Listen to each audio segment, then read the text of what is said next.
Hey guys, Captain Henson here. So in today's video, I'll be talking about the Jedi vs. Sith comic.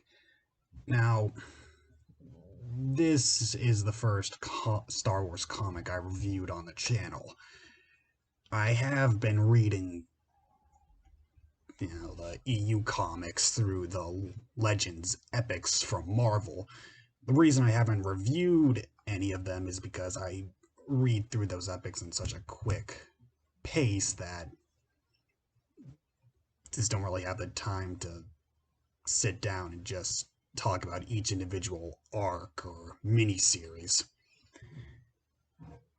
And the only reason I'm talking about this comic was because it was recommended to me by my colleagues over at State of Star Wars. And so I decided, what the hell. First time reading it, I was honestly lost. It felt like I was thrown into the middle of a story, having missed the first half of it. But after giving it a second read, the problem was no longer there. I needed to read it through a second time in order to fully understand what was going on. For me, at least. So, overall, what did I think of this comic? I liked it.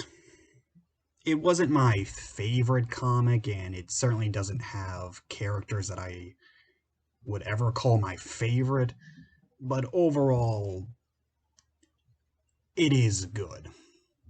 I should also make a note that I knew nothing about this comic going into it other than it taking place during the Old Republic. I hadn't read the Bane trilogy and know very little of what that's about. I haven't read the Bane of the Sith short story. And I haven't played the Dark Forces games, which this comic expands. We hear about certain events in Dark Forces which we actually get to see in this comic.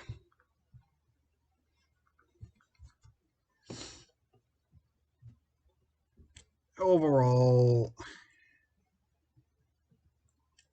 so trying to spoil as I'll just talk about whatever comes to mind like I usually do.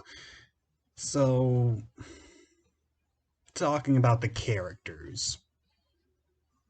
The main character the main characters in this are three kids, or three cousins. Bug, Tomcat, and Rain.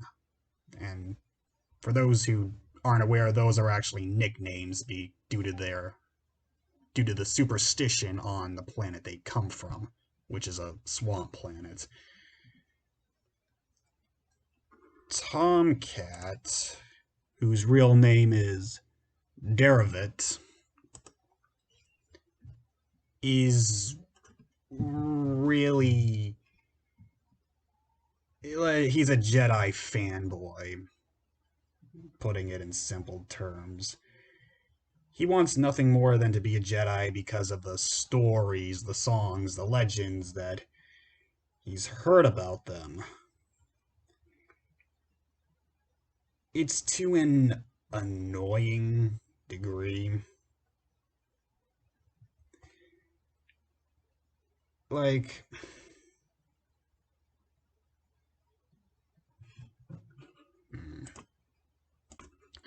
he reminds me of the character of older Lockett from the latter half of Junior Jedi Knights. And for those who have seen my review of the last three books in that series would know I found Older to be really annoying, more so due to him being a third wheel in Tahiri and Anakin's friendship. But his incessant need to become a Jedi and constantly spouting that, oh, this isn't what a Jedi would do, got really, really annoying. I mean, I get it, him being a dumb little kid and all, and I'm sure a lot of kids would act like that if they found themselves in the Star Wars universe. But it's still very annoying. And at least in Junior Jedi Knights, we had Anakin and Tahiri to balance things out. Here, we do kind of his cousin, Bug, whose real name is. Let me just check.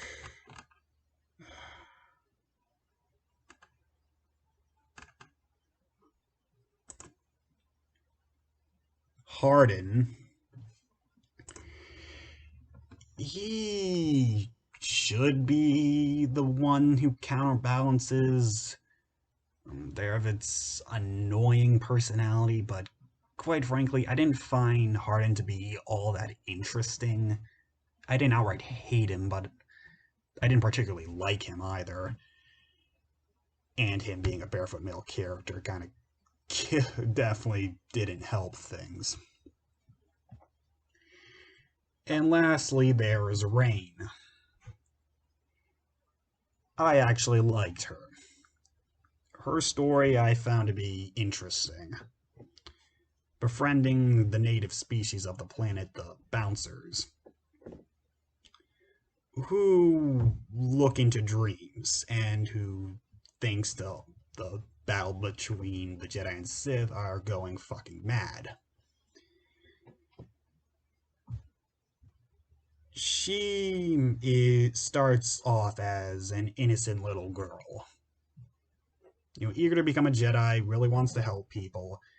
And then, of course, things happen that drive her to the dark side, where it's revealed that she's Zana,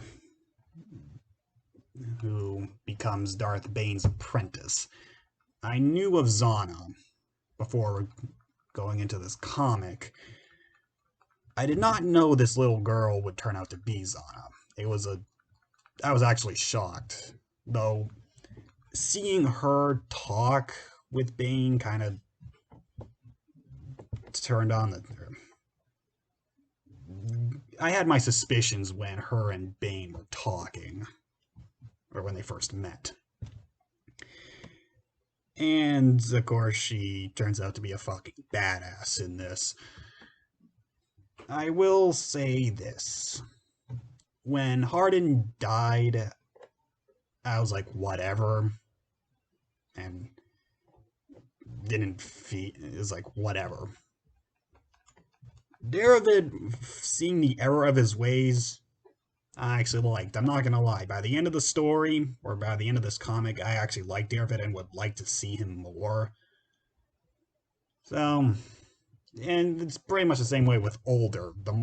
The moment he snapped out of being bitchy, I actually started to like the character and would like to see him again.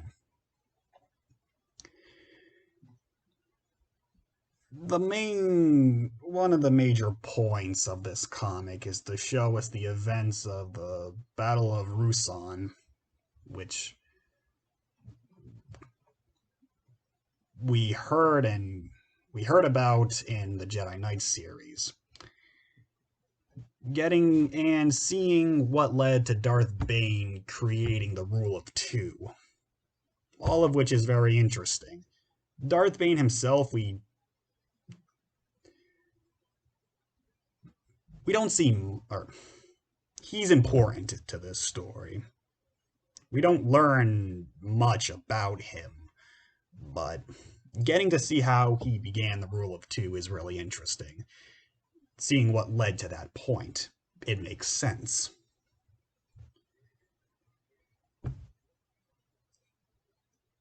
Oh, and last thing I'll add, the artwork.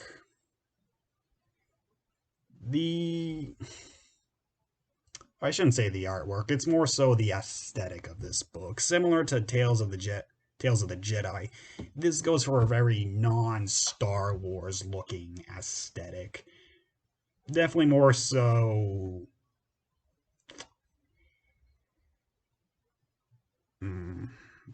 Dark Ages, old European look, Renaissance.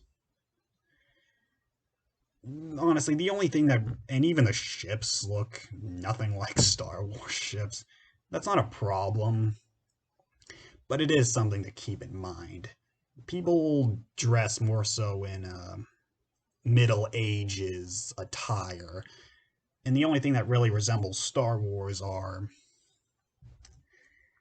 the lightsabers. And reading this comic really makes me wish Zana remained barefoot, but it's whatever.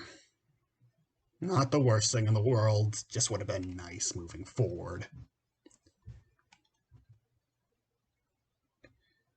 And from what I've been told from Doan and King Nazaru, the events of this comic are retconned to hell thanks to the Darth Bane trilogy. We'll see. Path of Destruction will be the next Star Wars novel I read, so I'll make sure to keep an eye out for that. That's not going to be fun, but we'll see. Alright, guys, what do you think of this comic? Do you think this did a good job at showing us the Battle of Ruusan and how Bane created the rule of two? Did you think the aesthetic was non-fitting of Star Wars, or did not fit Star Wars? Let me know in the comment section below. Until next time, this is Captain Henson signing off.